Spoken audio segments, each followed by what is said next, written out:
El error ya fue subsanado, y con los papeles y los nombres correctos sobre la mesa, la intensidad de la negociación se dispara.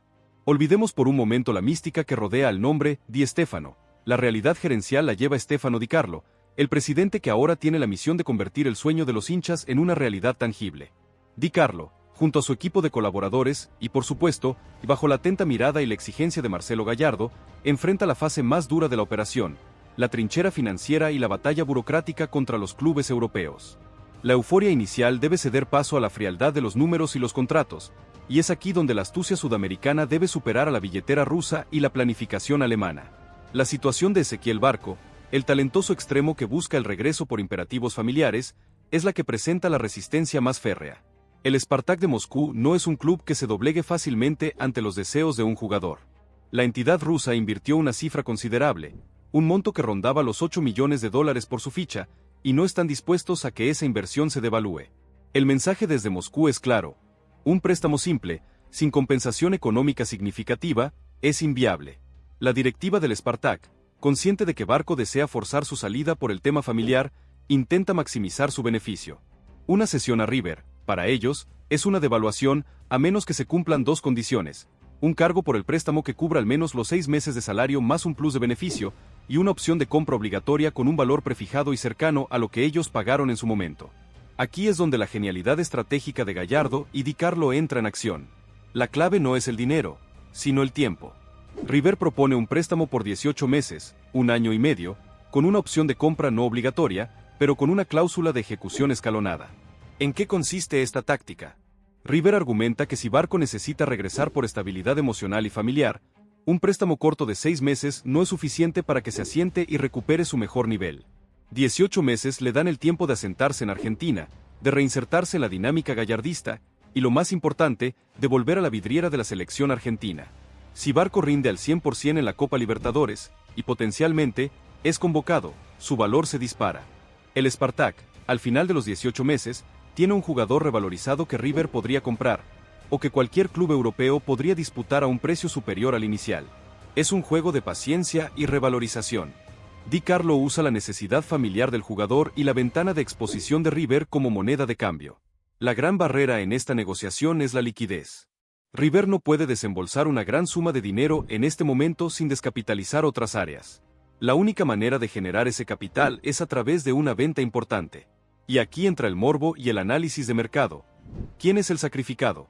La mira está puesta en un defensor central joven, con pasaporte comunitario y gran proyección, o quizás un volante central de buen pie que ha sido sondeado por equipos de la Serie A italiana o la Liga portuguesa. La operación Barco exige un movimiento de piezas en el mercado. La decisión de Di Carlo será tan arriesgada como necesaria: vender para comprar o para prestarse con opción obligatoria. ¿Es ético vender un activo valioso solo para traer a un jugador que podría irse nuevamente? La respuesta en Núñez es que sí, si el jugador es Barco en su mejor nivel y el objetivo es ganar la Libertadores. Cambiemos el foco hacia el diablito Claudio Echeverri, un caso de negociación más limpia, pero con sus propias trampas. El Bayer Leverkusen, un club reconocido por su excelente gestión deportiva, quiere que el diablito juegue. El problema es dónde. La planificación original lo ubicaba en un equipo filial o en una liga menor europea para una adaptación gradual. La propuesta de River, impulsada por el pedido del jugador y la presión popular, es tentadora. El Leverkusen sabe que la Liga Argentina y la Copa Libertadores son un campo de batalla de alta intensidad. Si Echeverri triunfa en River, su adaptación futura a Europa será mucho más fácil. Sin embargo, el Leverkusen no es ingenuo. Ellos invirtieron una cantidad significativa de dinero y no permitirán que el diablito se quede en el banquillo. El principal obstáculo aquí es la cláusula de minutos jugados. Los alemanes exigen que Echeverri sea titular indiscutible y juegue un mínimo de, digamos, el 70% de los partidos, o se enfrentarán a una penalización económica o la interrupción automática del préstamo a los 6 meses. Esto pone a Gallardo en una situación delicada. Él es el único que toma las decisiones tácticas, y nadie, ni siquiera un presidente, le puede imponer un jugador. Pero en este caso, es el propio Gallardo quien lo pide. El dilema táctico se convierte en una obligación contractual. El muñeco tendrá que garantizar que Echeverri tendrá el protagonismo que se merece, no por imposición, sino porque futbolísticamente se lo ganará, o la operación se cae. Gallardo, por su parte, ya está analizando el impacto táctico de estos dos regresos. El 4-3-3 actual, dominante pero a veces predecible, podría transformarse en un sistema más elástico y ofensivo. La hipótesis que se maneja en el entorno del muñeco es la reactivación del viejo y querido 4-3-1-2, el famoso rombo o diamante. La defensa, inalterable. El mediocampo, un volante central de contención, el 5, dos interiores con despliegue y buen pie. El enlace, el 1 aquí entra Claudio Echeverri. Su posición natural, su zona de confort, donde puede girar, encarar y filtrar pases con total libertad. Los delanteros, los dos un 9 de área clásico, y a su lado, Ezequiel Barco.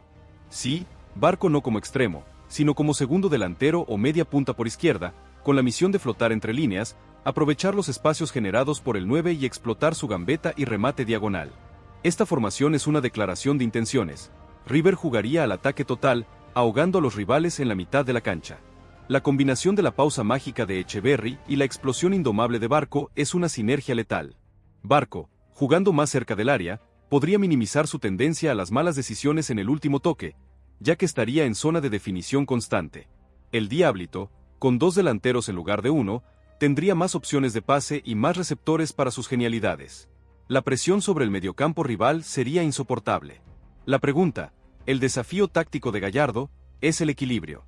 El 4-3-1-2 requiere un esfuerzo físico monumental de los interiores y del 5, ya que las bandas quedan desprotegidas. ¿El equipo actual de River tiene la nafta para sostener este nivel de intensidad durante toda la temporada? Gallardo cree que sí, pero exige a Di Carlo la profundidad de plantilla necesaria para rotar y mantener a todos frescos. Esta es la táctica secreta que el muñeco analiza: sacrificar un poco de amplitud para ganar una densidad ofensiva nunca antes vista. Mientras Stefano Di Carlo negocia con Rusia y Alemania, la presión mediática en Argentina alcanza niveles insostenibles. Cada día sin confirmación es un día de rumores cruzados y noticias falsas. La afición exige avances. Los rivales, como el ya mencionado Boca Juniors, observan con recelo, sabiendo que este doble fichaje los obligaría a actuar de inmediato con una inversión similar. La estrategia del presidente Di Carlo es mantener el silencio de radio, solo filtrando información a periodistas de confianza para mantener la ilusión viva, pero sin dar detalles que puedan arruinar las negociaciones con los clubes europeos. Este manejo de la información, el arte de la discreción en medio del caos, es fundamental para el éxito de la operación. La historia nos ha enseñado que los grandes retornos no siempre son gloriosos. La presión de la camiseta, la sombra de la expectativa, pueden ser abrumadoras. Sin embargo, en este caso, el factor familiar de Barco y el factor de desarrollo de Echeverri juegan a favor de River. Ambos regresan por una necesidad, no por un simple capricho económico o un retiro dorado.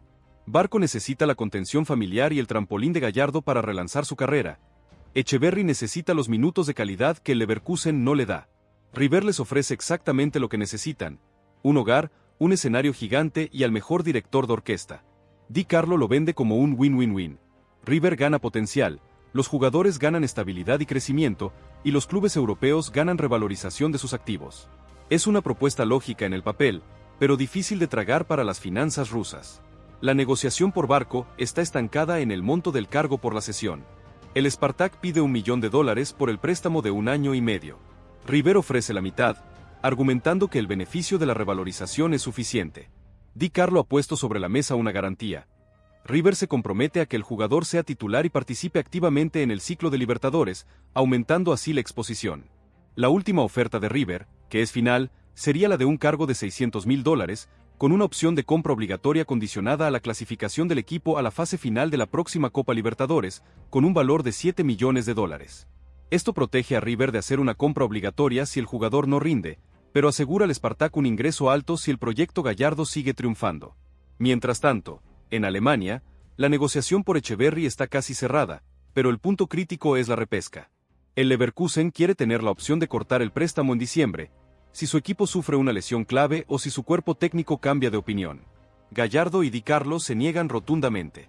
Una repesca en diciembre significaría que River perdería al Diablito justo antes de las instancias finales de la Copa Libertadores. La puerta del despacho presidencial, ahora bajo el mando de Stefano Di Carlo, se cerró con un chasquido seco. Ya no era momento para la diplomacia ni para las ilusiones baratas. Las negociaciones por Barco y Echeverri habían entrado en su fase más turbulenta, una mezcla de ajedrez financiero con una batalla de voluntades. El presidente Di Carlo lo sabía: para ganar la guerra, debía aceptar la pérdida de una batalla. La primera gran decisión de su mandato no sería un fichaje, sino una venta dolorosa, un sacrificio necesario para desbloquear la operación Ezequiel Barco. La tensión en el Monumental es palpable. Los hinchas han olido la sangre del acuerdo, pero desconocen el alto precio que River deberá pagar por este doble retorno. Prepárense para conocer la identidad del jugador sacrificado, los detalles del acuerdo que puso de rodillas al Spartak de Moscú y la jugada maestra de Gallardo para asegurarse al Diablito por un año completo, eliminando la cláusula de repesca que amenazaba el ciclo copero. La ingeniería financiera de Di Carlo está a punto de dar su veredicto.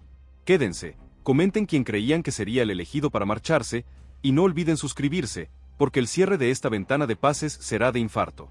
El primer y más dramático punto a resolver era la financiación del cargo de préstamo exigido por el Spartak de Moscú. Los rusos, implacables, no bajaban del $1.000.000 por la cesión de 18 meses de Barco. River, que había ofrecido 600.000, se encontraba en un callejón sin salida. La única forma de conseguir ese millón y no descapitalizar el fondo de reserva para futuras emergencias o fichajes de bajo costo era vender. La lista de candidatos al sacrificio era corta, pero llena de nombres valiosos: un volante central con proyección europea, un lateral de gran despliegue, o un defensor central rápido y con pasaporte. La decisión, tomada en conjunto por Gallardo y Di Carlo, fue quirúrgica, fría, y pensando únicamente en el equilibrio de la plantilla. El elegido para marcharse, el activo que sería monetizado de forma inmediata, fue Enzo Díaz. Enzo Díaz, el lateral barra diagonal central versátil, un jugador querido por el vestuario y fundamental en el esquema de Gallardo, fue vendido a un club de la Liga Francesa por una cifra cercana a los $10 millones. La venta, aunque dolorosa, cumplía tres objetivos. Primero, generaba la liquidez necesaria para el cargo de préstamo de Barco, el $1.000.000, y dejaba un remanente para cubrir los salarios elevados del extremo, y de forma estratégica, el salario mínimo que Leverkusen exigía que se le garantizara al Diablito. Segundo, era una posición que River tenía medianamente cubierta, con alternativas internas y la posibilidad de mover a otros defensores a esa banda. Tercero, la venta se hizo a un club que garantizaba minutos al jugador, asegurando su crecimiento y manteniendo la buena relación institucional, vital para futuras negociaciones. El anuncio interno fue un golpe duro para el vestuario, la partida de un compañero para financiar un regreso de alto impacto. La presión sobre Barco y Echeverri se multiplicaba incluso antes de que pusieran un pie en el Monumental.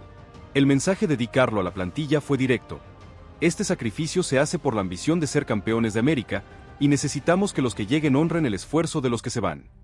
Con el dinero fresco, la ofensiva final sobre el Spartak de Moscú se reactivó.